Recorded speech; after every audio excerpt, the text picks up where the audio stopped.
Advancing into week 16, what happened in NFL week 15 that we haven't talked about, and much more. That's what we're talking about today on RotoViz Overtime. Shawn, I thought we'd started off in a slightly humorous approach here for us today. We did, thankfully, we talked about at the end of the Monday show, potential scare that would have took a couple of crazy scenarios for us not to advance in that Superflex contest that we referenced on that show, but that team did advance, so we're excited about that. Shawn mentioned his team with Ben that had DeAndre Swift left to go. Maybe not the scores that we were hoping with DeAndre Swift for that lineup, but still in a very healthy position in the main event. So Shawn, myself, and yourself and Ben, along with some of the other teams in pretty good shape as we enter week 2.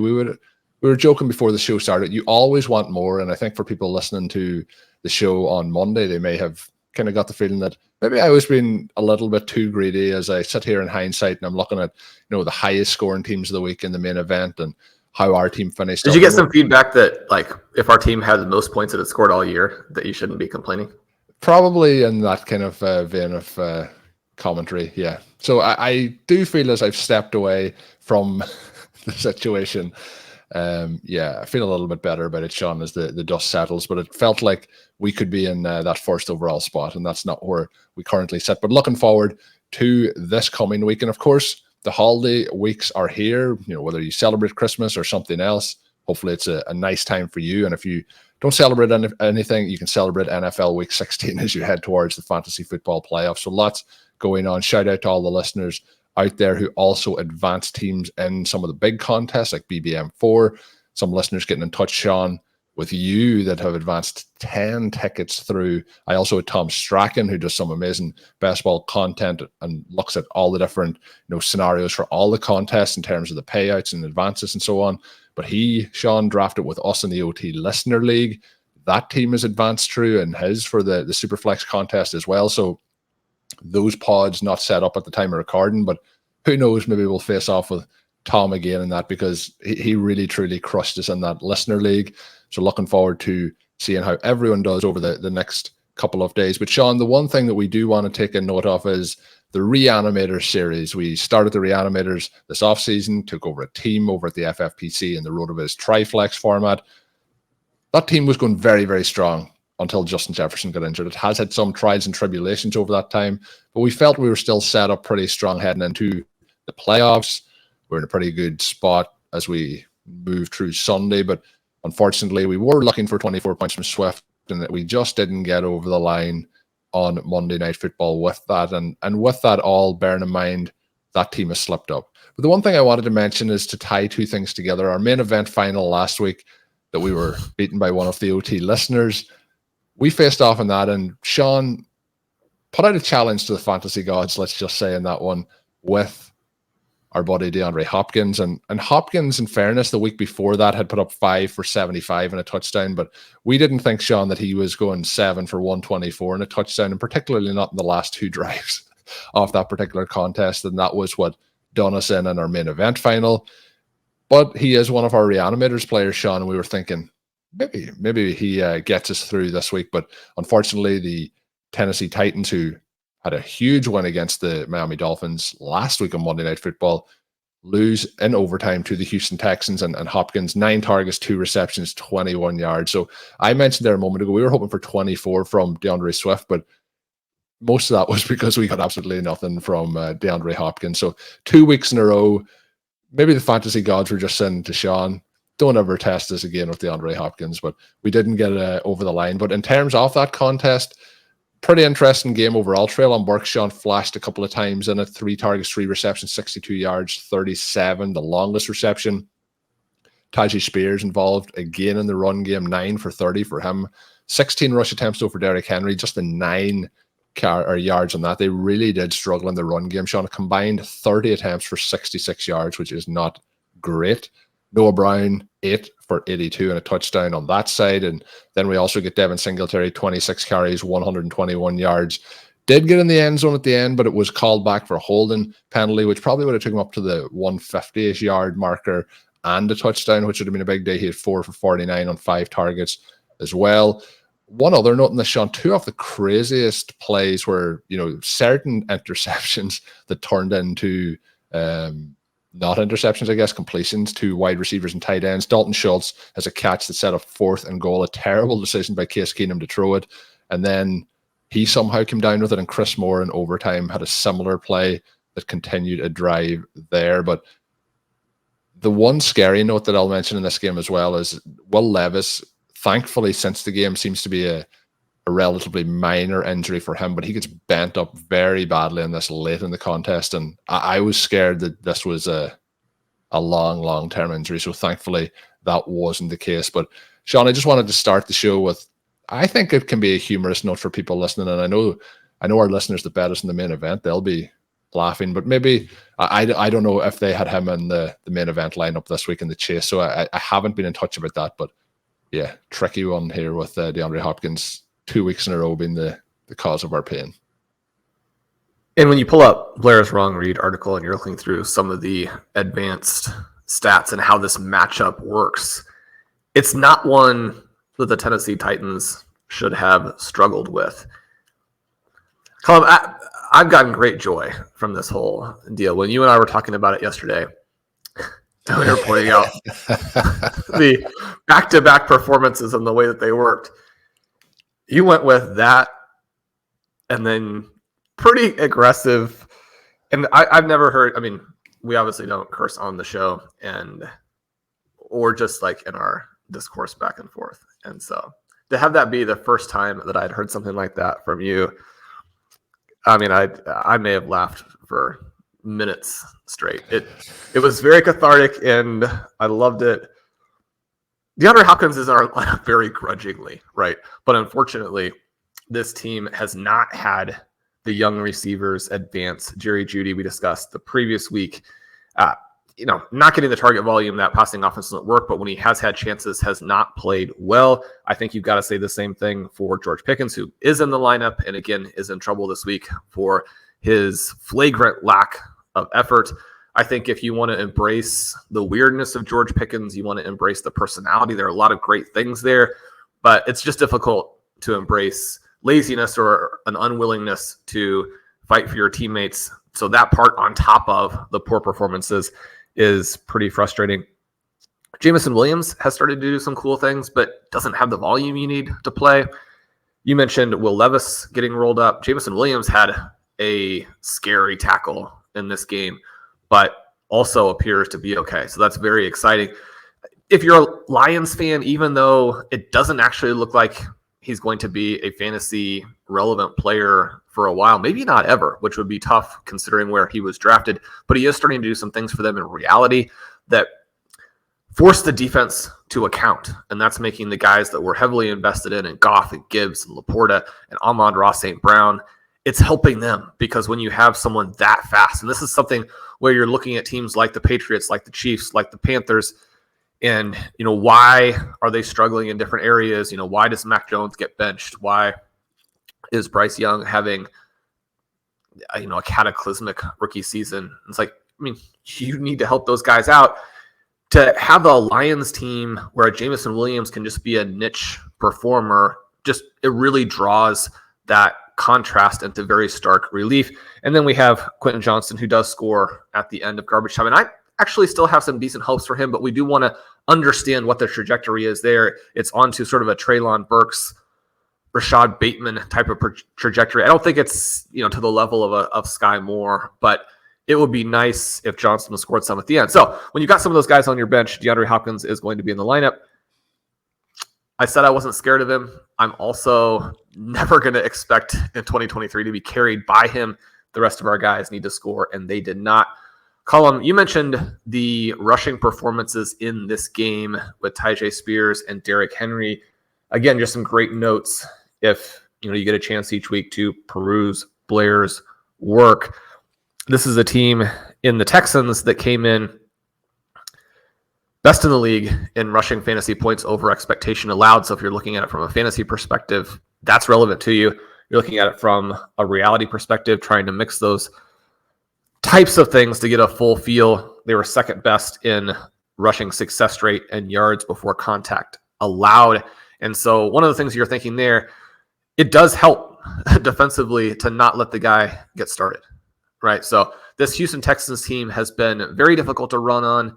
The Titans found that out in a big way in this particular game. It made them one-dimensional. And despite the heroic performance at the end of the Dolphins game, Will Levis is a long way from being able to carry a team like this, where on top of everything else, I think that you want to be open-minded about what he actually has as weapons. DeAndre Hopkins does play well in a couple games stretch there, weeks 13, 14, but I mean, certainly not peak Hopkins in any way, shape, or form. This is not just because he's had poor quarterback play in a weird offense. And then Treylon Burks flashing at the beginning. Colm, it's so exciting to see him catch that 37-yard pass early. You're thinking it's unlikely, but it's not impossible that at any given moment we start to see the breakout happening.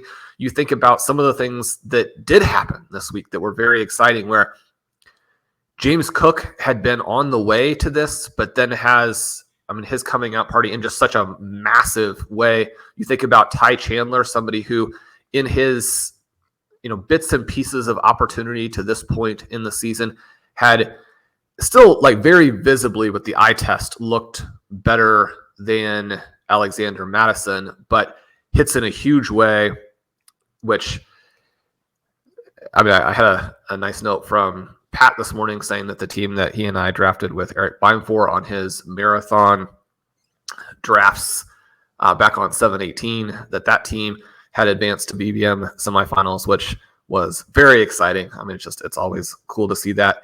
And the running backs who scored in that lineup this week were Chuba Hubbard and Ty Chandler. As we talk about all the time, it just takes the one perfectly timed performance if the rest of the team works, right? If Ty Chandler was the only back you had of any meaningful value, then you were dead in the water a long time ago. But it's great to have that type of player there. I really thought that the team that Ben and I had that advanced was actually going to have Treylon Burks in the starting lineup this week until we finally got another receiver performance that did put him onto the bench. But yeah, I have Treylon Burks teams live. I would love to see them have a better performance next week. The Titans, even with the way things are gone, and I think that for fantasy managers, it's easy to think of Quentin Johnston, Treylon Burks, and be like, these guys are done. They didn't help us. They are busts. For their reality teams, there is a huge incentive to see what you have there and to try and develop those two players before this season ends. You have to know what you have, but also it can't just be evaluation. It needs to be player development, because if you don't have those two guys, then these teams are set back even further than they already are. I think there's just some very mild reason for optimism. We want to be realistic because we do know that first-round wide receivers who become stars tend to be pretty good right away. And yet, there are those flashes. Treylon Burks and Quentin Johnston have very few wide receivers who match up to what they can do physically. The NFL is evolving into a league where smaller receivers have some specific advantages, and you've got to be able to get out there and catch the ball. I'm still optimistic. I want to see what these guys do. And if nothing else, one big play. Colm, you and I were joking. It didn't turn out to be the difference because his value over the next closest player on the bench was, only tenths of points. But Quentin Johnston was in our lineup for that Superflex team this week.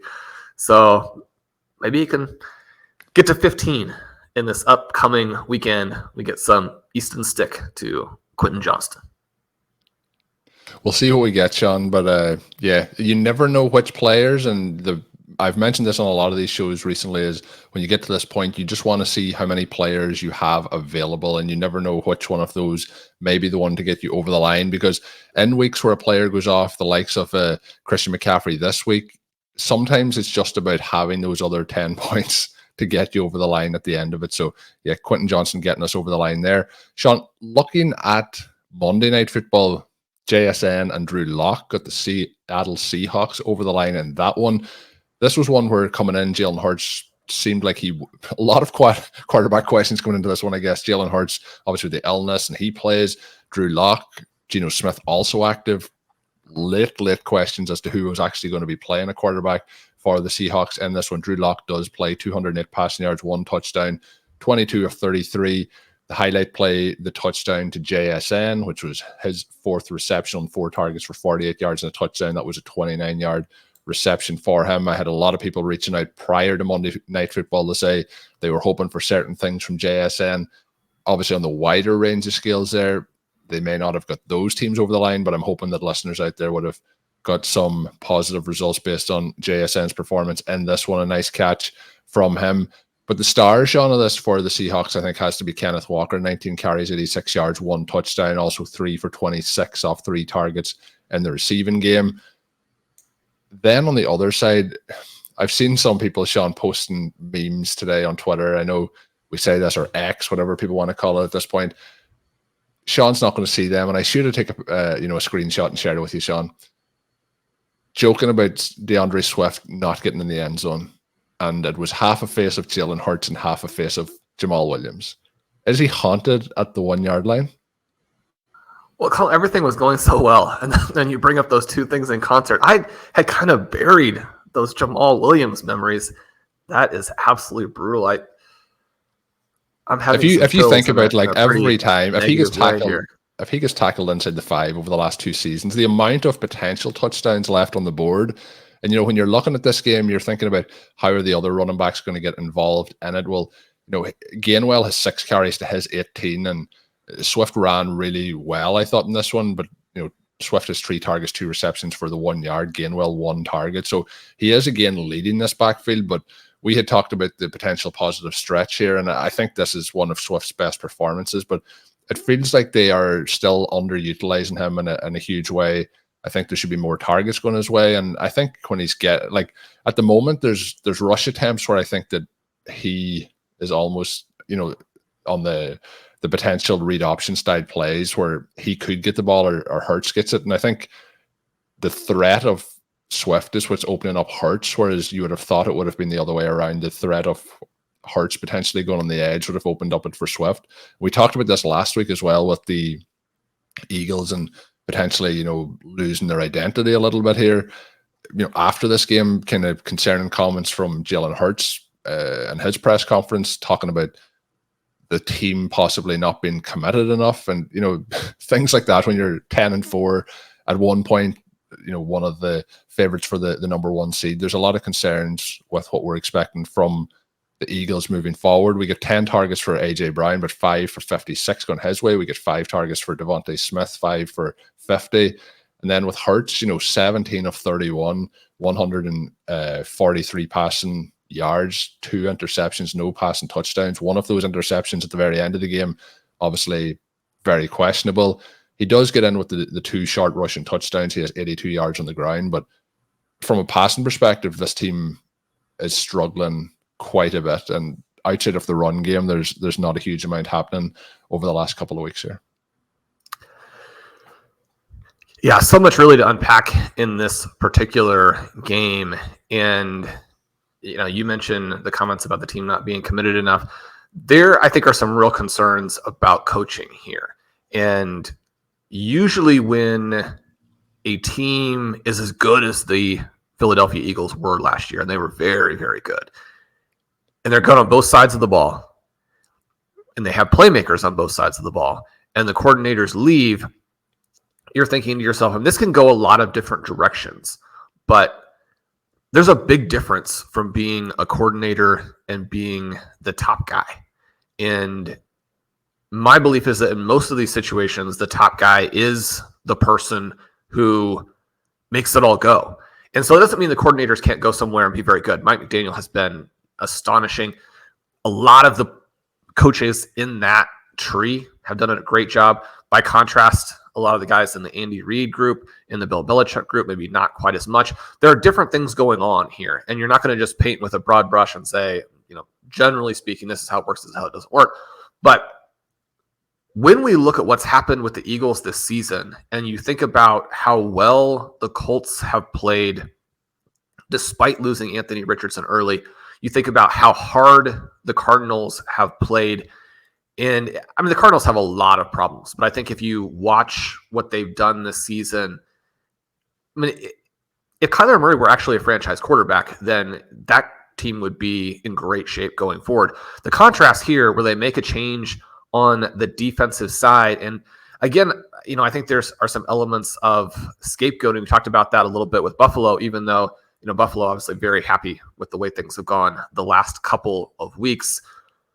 But you have that defensive coordinator change, or play caller change, I should say. But on the offensive side here, even though the Eagles are still an effective offense, the fact that you have a game where Jalen Hurts is throwing for fewer than 150 yards, he's averaging less than 5 yards per attempt, he's got a couple of picks with no touchdown passes, and this is against a terrible Seattle Seahawks defense. They're terrible against the run. They're terrible against the pass. And when look at this performance now, it's not great weather, and it's not a situation where Jalen Hurts is as healthy as he wants to be. But if he's talking about teammates not being committed as he's playing through an illness, again, it raises a lot of red flags, but I think that structurally is where I probably have the biggest issue, because you mentioned you have a lot of these carries to DeAndre Swift, and yet they don't appear to be opening the holes for him in the same way that they have at times. Now, some of the carries are especially impressive. You get down there around the 20, you have this gaping chasm. He runs through it. He doesn't quite get in. We know that he's going to get tackled repeatedly at the 1 yard line. If you put together Raheem Mostert's touchdowns, and then on the other side of the ledger, or the other side of the scale, so you can just put the number of times that Justin Jefferson and DeAndre Swift are tackled at the 1. Those two things will balance out. But that's not the problem with the Eagles offense, right? The problem with the Eagles offense is that A.J. Brown and Devontae Smith are not able to make an impact against the Seattle secondary. You have Dallas Goedert. He's involved a little bit early, and then that goes away, catches fewer than half of his targets. Never what you want to see from him. The passing offense, and this was something against the Chiefs, where the Chiefs, I thought, had played a fantastic defensive game and really limited them. Everything was horizontal. The Chiefs blow that game at the end. You're thinking, well, it's not a great way for that to have gone for Kansas City, but it is against the Eagles. Now that game is starting to look like a bad loss, right? And all of the red flags that we see on Monday night were evident there, where they can't do anything other than horizontal passing or these prayers down the field. You see the prayer pass at the end where you've got timeouts. How is the middle of the field not being used on that play? It's mind-boggling what the Eagles did. You go and you watch the replays, and it's not just that he has that pass to A.J. Brown there. There is no attempt to get anyone open over the middle. And it feels like that if they're in control of the game, they're happy because they can run either the running backs or Jalen Hurts, and they can continue to kind of salt the game away. But when it's a case where they're behind and they're have to go to more of a pass approach, and this wasn't even a situation, like, obviously that's just in the final drive, but if you look throughout the last number of games, in terms of there's one passing touchdown in the last 3 games. Now, they did face the Cowboys and the 49ers before this, but it's not just that it's 1 game or 2 games. This is a consistent trend of them really struggling in the passing game, and they have to find answers. That last pass, number one, the pass was definitely incomplete, and it has to be overturned. You have the angle from the back that shows the foot not down. There's nothing like flying up. It has to be overturned.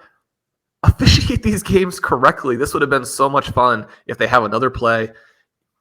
Hopefully they run something that makes some sense. They kick a field goal. You go to overtime. You get some more JSN. Would love to see all of that. But this is a prayer pass into double coverage where, almost best case scenario is just that you don't throw an interception. So we need to see more creativity. We need to see much better offensive scheme from the Eagles. You can't be in a situation where you have A.J. Brown, Devontae Smith, Dallas Goedert, DeAndre Swift, and have that captained by Jalen Hurts and have a bad offense, which is what they currently have. And to your point as well, you have to attack. Most of the messages that I've gotten about that game are about the final drive before that, where they show no respect for the Seattle Seahawks. You've got DeAndre Swift sliding down. You just need to pick up another first down, but the intensity and the intent of the play calls there doesn't really go in that direction. They're playing not to lose in those situations. Well, and just, I think you have to have a respect for, number one, you have to have a belief in yourself. Number two, you have to have a respect for the opponent. Drew Lock did not play a good game. I would kind of guess this will be the last game that Drew Lock ever starts in the NFL. Now, I mean, part of that obviously is going to have to do with just how healthy Geno can actually get as we go down the stretch here. But similar to the situation with the Dolphins last week, and you're facing Will Levis and you're thinking, I mean, this guy simply cannot play. One of the elements of NFL games that Ben and I especially talk about consistently on Stealing Bananas, but just it's a game of possessions and there aren't that many. And there are so many ramifications of that. But one of them is that just because you stopped a guy previously in that game doesn't mean that you're going to stop him in the future, because you actually haven't stopped him that many times to that point that you could be that confident that he can't do anything. I mean, this is a team that has Kenneth Walker shredding your defense. It has DK Metcalf and Jaxon Smith Njigba. Tyler Lockett really hasn't done much for a while, and he did very little in this game. He only catches 3 of his 9 targets for 21 yards. If you had him going on Monday night, then that's going to be very frustrating. But when you have Metcalf and JSN offsetting each other and doing very different things, but doing them well, one player just a mammoth physical mismatch, the other one with lateral agility in that Christian McCaffrey range. These guys have the same 3-cone time. It's overconfidence if you think that even a bad quarterback can't beat your bad defense when, I mean, they've got to go for it. There's not going to be, let's sit back and punt and wait for the Eagles to make mistakes. I mean, that's the possession where everything either happens or it doesn't, and we get to see the JSN play. You would have loved to see him do more before that in the game. This was a situation in which he had the number 1 ranking among all receivers this week in our passing matchup rater. You can see that in Dave Caban's article every week. Dave has some fantastic graphics in that article. So if that appeals to you, or just having visuals that are appealing and really help you kind of go through, understand, how you might want to do start sit. Colm, we talked about that for our start sit show, certainly relevant for DFS, relevant for some other types of contests. FFPC and Underdog have fun contest each week where you can put together different types of teams or make your claim for certain types of performances in the game.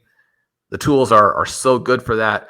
You would have loved to have him more involved before that point, but like the touchdown that he dropped, like a couple of the passes that Geno Smith has missed, and then you have this one. You go back and you watch the Utah Bowl game a couple of years ago where Jaxon Smith Njigba goes for over 300 yards.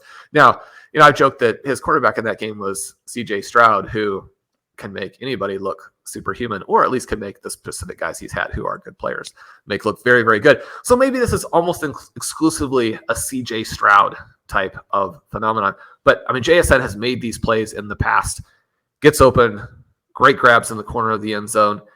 This isn't just a touchdown. I mean, this is a play very difficult to actually haul that ball in, get both feet down, and or get that knee down before you're sliding out of bounds. Impressed with it. Again, we're very biased on JSN with the hype that we've given him, the number of teams we've drafted with him, the fact that we need him to get performing like this. Some listeners are going to still have some JSN teams live, and so this performance, pretty exciting. And then, Colm, just one little note to put. Our Chasing Stolen Bananas team has almost been like this long-term troll that the team has done for us. And so for at the end of Monday Night Football in Week 15, for him to catch the long touchdown and to put that team to 209 points, when obviously it just missed the run. That's wild. It really put a bow on top of that whole experience. But again, you're not complaining about 209 points. That was pretty exciting. We'll see if it can win the consolation bracket column. The consolation, I believe, the grand prize there is $2,500. That's money you can spend. Moving on now, Shawn, to a game I find it quite interesting. It felt like both teams were struggling to try and win this. It was 7-7 at the half. It's the Chicago Bears, Cleveland Browns. I was doing some notes during this game, and I was like, Joe Flacco, the magic has disappeared. And then he finishes the game with 374 yards and 2 touchdowns. Does have 3 interceptions, 4 sacks for 31 yards. So there's lots of stuff, I think, in this game that you would take that would go along with what you would expect with Joe Flacco at this point of his career and what would have happened with him at other points of his career as well. But there is certain plays, Shawn, in this, including a 51-yard touchdown to Amari Cooper, where, when you're looking at some of the quarterbacks in the league now, they're not trying, we're talking about the being aggressive and trying to push and score. There's plays that Joe Flacco is making where it feels like it's just a case of like, yeah, I don't care if I never play again after this. He's just going to make the play. He's out there having fun. 2 of those led to touchdowns in this. One of them to David Njoku, who, no, it looks like he's, will I throw this away? Will I throw this away? Maybe I'll throw it away now. Oh, wait a minute. I'll just try and throw it to David Njoku, who gets his feet down at the back of the end zone for a touchdown. But the Amari Cooper one, obviously there's a broken play in terms of the defensive side of things, but throws the ball way before Amari Cooper ever is in vision of where the ball is going to be. That takes Cooper to 4 for 109 on 8 targets with that touchdown. But David Njoku, Shawn, I think, has been the real bright spot off this offense, particularly since Flacco has come in. 14 targets, 10 receptions, 104 yards, 1 touchdown.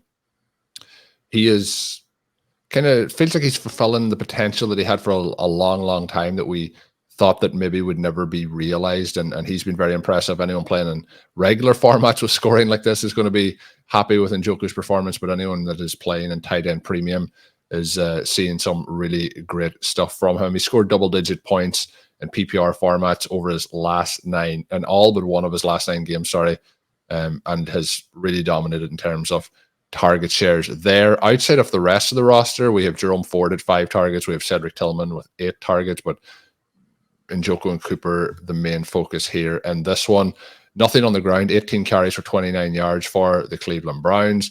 Justin Fields, though, Shawn, 19 of 40, 166, 1 touchdown, 2 interceptions. In my opinion, both of these interceptions are incomplete. Both of them on Hail Mary passes, one at the end of the first half, one at the end of the second. The one at the end of the second has to be a touchdown. It should be a touchdown, and somehow it ends up bouncing up to be ruled an interception after that particular point. A pretty crazy play. So the Bears could have actually came away with the win here. The Bears, 27 attempts on the ground, 88 yards rushing, struggling there. DJ Moore with a relatively quiet day, 4 for 52, and nothing else really happening around the passing game outside of Colm did get in the end zone. He has 5 receptions for 23 yards on 7 targets and that touchdown. Robert Tonyan, Shawn, has 1 target in this game, which would have been a long, long touchdown. Has a terrible, terrible drop. You know, when I say terrible, it is terrible in capital letters. But the Bears lose this game in a game I really feel like they should have won. They give up 13 points in the fourth quarter. They were leading 17-7 prior to that. They do not score in the fourth quarter. I guess we just have to say Joe Flacco is Joe Flacco the new gunslinger? Joe Flacco, gunslinger.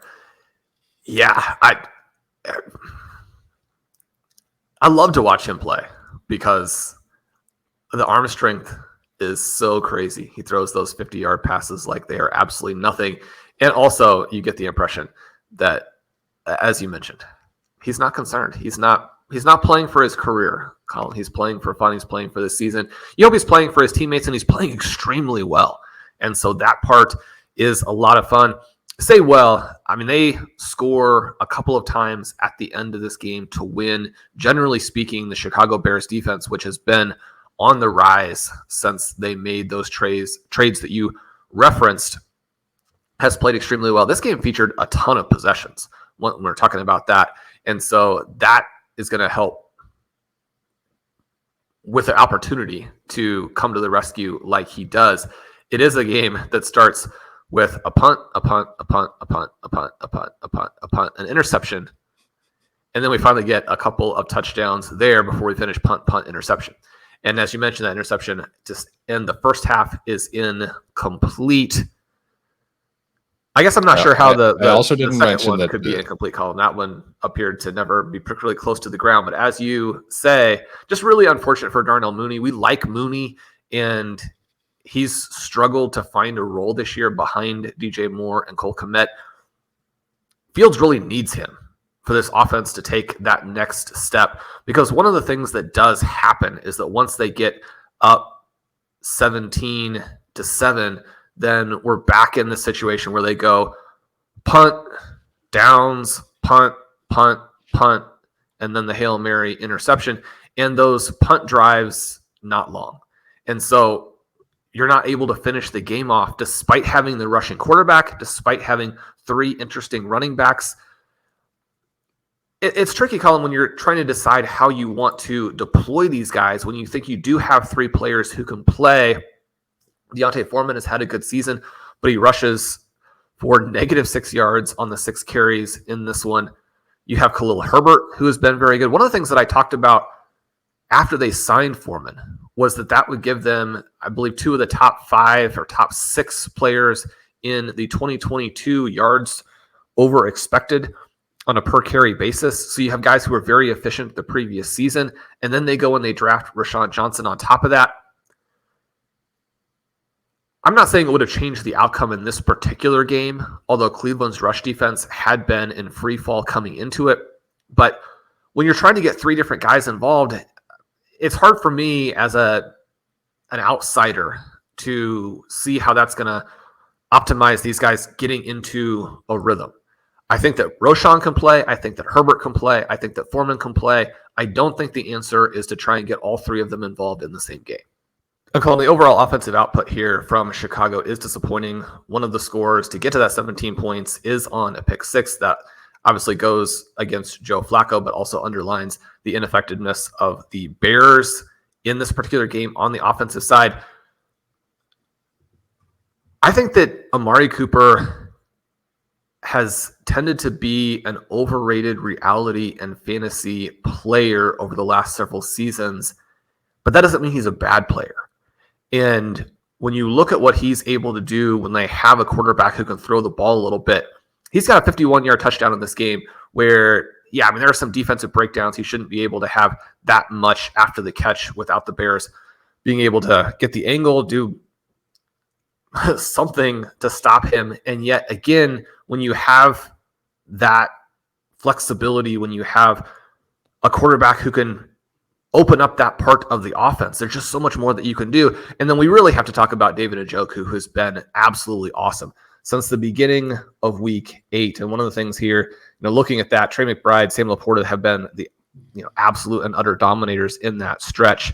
TJ Hawkinson, the third guy there, but David Njoku comes in 4th. And that might be a little bit surprising to some people because during that stretch, this Cleveland Browns offense has not been particularly sexy, right? So he's doing some impressive things despite context.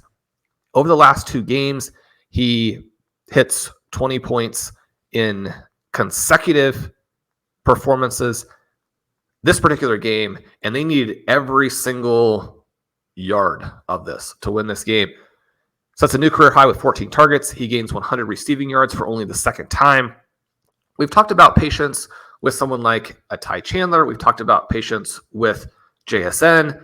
We're hoping that patience pays off for players like Quentin Johnson and Treylon Burks. You obviously have the situation with Trey McBride where you had to work through his relative lack of production last year until week 17 and then the slow start this year. Then he blows up. David Njoku, even a little bit more of an exaggerated version of this where he does come in. He's extremely athletic. He's a high pick. He performs all right through his first couple of seasons, but year 3, year 4 are disasters. He looks like he's done. He bounces back and has a couple of good years, but now in year 7, he's having what I would consider a true breakout. Now, he was drafted in the middle rounds this year based on a solid season a year ago, and the fact that you're going to always have people who are kind of chasing that performance to get somebody. And generally speaking, to get a warm body, and I don't mean that as pejoratively as it sounds, to get a player in that range who could score some points for you and is not extremely expensive, it makes some logical sense, but it's not something that usually pays off in fantasy. The breakout that he is in the middle of right now and the performances that we're getting from Njoku are difference-making. He is a star. He's a fantasy weapon. And it'd be great to see him continue this with Joe Flacco as the Browns make their push. One other little note, I've been a Amari Cooper skeptic. I do think that he makes sense at the end of the Underdog playoff tournaments right now, where you need guys who are going to be in the playoffs. You need guys who have legitimate upside to round out the roster. You're thinking about, what team could be a sleeper to play in round 2. You're thinking about how that can offset some of the NFC side that you've built early on. You need a receiving weapon probably, as opposed to blowing it on a running back who is not going to help you or is going to get eliminated or doesn't fit your build. Cooper, somebody who is interesting at the end of those drafts. Final game we're going to talk about today, Shawn, is the Cincinnati-Minnesota game. Now, this game obviously happened time-wise a little while ago, but I think there's enough highlights in it to head on. And one of those, that obviously the biggest highlight, was the Tee Higgins second touchdown grab where he extends it over the goal line. One of my favorite plays of the season so far. He goes 4 for 61 and 2 touchdowns on 8 targets. Jamar Chase gets banged up in this one, has 4 targets, 4 for 64 for him. Really spread around, Shawn, throughout the entire rest of the offense. There's 12 different players in this contest with at least 1 target, and there's 10 of them with 2 or more. So the ball really spread around. That was because Jake Brown had 42 pass attempts, completed 29 of them, 324 yards, 2 touchdowns, 1 interception for him. Pretty solid day. Joe Mixon gets in the end zone with a rushing touchdown, 10 for 47 and 1 on his side. Chase Brown, a little bit quieter than we had seen him with his splash plays over the last couple of weeks, but still looking pretty solid. On the other side, Shawn, Ty Chandler, obviously somebody who, if he got into your lineups over the last week or so in best ball, he had a big impact there without Madison there. And it sounds like it's going to be at least 50-50 or pretty close to it moving forward. Chandler showed a lot more, Shawn, in the rush game than we had seen with Madison, as we've talked about in some of the past shows this season. He had 23 attempts, 132 yards rushing, 1 rushing touchdown, and also had 3 for 25 on 4 targets in the passing game. Quieter day as well for TJ Hawkinson. Justin Jefferson back in with 10 targets, 7 receptions for 84. But Jordan Addison, and maybe it is a case that, Jefferson being out there might have helped Addison a little bit in terms of what coverages and so on he was seeing rather than when he wasn't there. That is actually a funny note. The draft, Shawn, that we did that has advanced is a Jordan Addison and Ty Chandler team, but when I was setting it up to repost it for Thursday, so this is a spoiler for the listeners, it will be coming out on Thursday, that edition of that draft. Bad news for us, Shawn, is each time I've posted one of the drafts so far over the last 3 weeks, those teams have failed to advance or have lost in those contests. So maybe I shouldn't post it. But the note on Jordan Addison that I mentioned there is I did mention that having Justin Jefferson across from him will probably be one of the better landing spots for him in the NFL this season when we made that pick. But he goes 6 targets, 6 receptions, 111 and 2 touchdowns. So an extremely efficient day for him. Lots, Shawn, to talk about in this game. Which way do you want to take it? I'll let you decide the players. Is it Tee Higgins? Is it Jordan Addison? Or is it Ty Chandler? Well, Addison has had a really interesting season where he hasn't necessarily looked that dynamic or generated a huge number of targets. He's sitting at a 19% target share with the Vikings, and yet he's 4th in the NFL in touchdowns, and he always seems to be in the right place at the right time. I continue to think that this is such a similar situation to Calvin Ridley emerging underneath Julio Jones. And the criticism of him and the touchdowns being unsustainable. And if you're thinking, Addison is not going to catch touchdowns on this high a percentage of his receptions in the future, that is almost certainly accurate. And yet we know logically, we know what the reasoning is for him scoring and why those types of things manifest in the way that they do and what that probably means for the future. But we also know from Blair's research that this is a very promising sign for what the player is going to do later. It doesn't have to all be about yards per route. It doesn't all have to be about the number of targets in the short term that you can earn. I'm not saying those things aren't important, but Blair's research has demonstrated to us that those elements, because they have predictiveness and because they get so much attention, they actually are overdrafted in fantasy. And that's the thing we're trying to do, right? We're trying to win fantasy contests. So that doesn't have a ton of relevance to you right now as you're not drafting for next year yet, although Colm, we will be soon. But it does matter in terms of how we see Addison. And I love the fact that he's such a weapon for them right now. This Minnesota Vikings team, and this is similar to a number of games we've seen recently, where if the Vikings had Kirk Cousins, if the Vikings had been luckier at the end of this one, if they had been able to finish this game off, they would be an interesting team going forward. Because when you have Addison, Jefferson, Hawkinson, again, that's a trio that very few teams can match up with. And as soon as you move from Alexander Mattison to Ty Chandler. Now you have explosiveness instead of someone who's dragging down your offense. This game was very similar because the Chase Brown effect, where suddenly you have some speed to offset what you're doing in the passing game, the Ty Chandler effect, where suddenly you have some speed to offset what you're doing on offense the rest of the way there, it completely changes how defenses have to look at you. Because yes, Joe Mixon and Alexander Mattison are going to break some tackles. They're not going to go down on first contact, but they're not going to stress a defense in any way, shape, or form. And like Isaiah Pacheco with the Chiefs, for example, the more that you use them, the better that is for the opponent. Once you have some playmaking ability, then there is some excitement. It's sort of the reverse of what we have with the very sad Keaton Mitchell injury, where our thesis yesterday was that that is going to very negatively impact what the Ravens can do going forward. I'm excited about this Minnesota team. I think the future for them is very bright. I think the coaching staff is fantastic. It's too bad that injuries have put them in an unfortunate place for this season. But Colm, that's what everybody's dealing with. That's what the Bengals are dealing with. They get to 8-6. They're on a run with Jake Browning, even though Burrow is out. And I mean, Chase hasn't been healthy. It's been a really frustrating season if you played through the Bengals. Colin, Pete, and I were rejoicing because our Tee Higgins team got through, which the bizarre nature of some of the teams that had success this week. I mean, the team that Pete and I advanced was a team that started Cooper Kupp, Tee Higgins, Ramondre Stevenson. You're probably wondering what universe it is that team advanced. Well, it's this universe, it turns out. Tee Higgins column,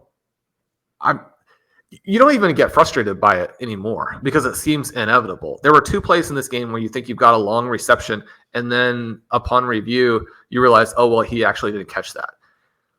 And so you've lost about 60 yards early in the game. He seems to be the only player. He seems to be the only player in the NFL that if he puts his finger on another player as well, it's offensive pass interference. Any contact of any kind, always offensive pass interference against Tee Higgins. And at some point, you would think that maybe he would stop like touching guys on the shoulder like they're buddies. You know, it's very gentle even. And then the officials are like, no, don't do that. So maybe he'll stop that. Maybe he'll start catching passes. And I say maybe. He did. He made 2 touchdown catches in this game. And the second one is going to go down in, the archives, Shawn, you mentioned, the highlight reels. I don't know. In yesterday's show about Odell Beckham and that catch gets shown over and over again. I think this will fall into this will be in highlight packages perennially moving forward. Well, and I mean, the Odell Beckham catch, that was the only way he could have possibly done that. It was one of the greatest catches of all time, maybe the greatest catch. I mentioned that it spawned a lot of situations where players will go up with one hand. This has been one of my frustrations with Quentin Johnston, where, you got to get your other hand up there. The Tee Higgins play is a great play. And again, not that the Odell Beckham one wasn't. It was what he had to do. But this is a play where everything about it is to win the game for his team. We see over and over and over again every Sunday situations in which players and teams get down to the 1 yard line, don't get in. I mean, the Javonte Williams one, where he doesn't get in and they don't get the points that they need. We didn't mention Higgins getting over the line on this game defined the game. We didn't mention this in the Packers game yesterday, but there is the long touchdown to Moore in that, where he is approaching the goal line, and there is a Packers player making a real effort to get back to knock the ball out, and he kind of, as he's going over the line, does the thing where he's like extending his hands out. And the Packers player does knock the ball out, but there was no definitive angle to show that it was before it had crossed the plane. And that's kind of the opposite, like get in the end zone and then celebrate rather than celebrate before. And we have seen that in the past where the ball has got knocked out, but like Higgins play here, the effort, and I mentioned like the football IQ to attempt to do it, spectacular play. It's kind of one of those things that it's hard to put in the ability shown from both talent, physical, and mental to make that play happen without somebody actually just watching the play. It's easier to show them the play than to try and... I don't think words can do it justice to how impressive it was. Yeah, and listeners will have seen it, but we just still want to praise it to the ends there. It was just Fantastic. Next question, Shawn, on Tee Higgins. Tee Higgins is one of my favorite players. And with that comes a lot of pain. A lot of pain. Are you going to keep drafting him next year? I mean, he has more or less broken me. Even with every time you're like, touchdowns here, I'm going to leave it here. Maybe I liked him too much. Maybe it's going to be that, I was wrong. And then this happens. Like this season, he has had multiple 20-point games this season, but then he has games where he's on the sideline and they say after the game that he's active but not healthy enough to play. There's all these things with Tee Higgins over the last 2 seasons, but then you just get these amazing performances. Can he just be either good or bad? Can he pick which one he wants to be?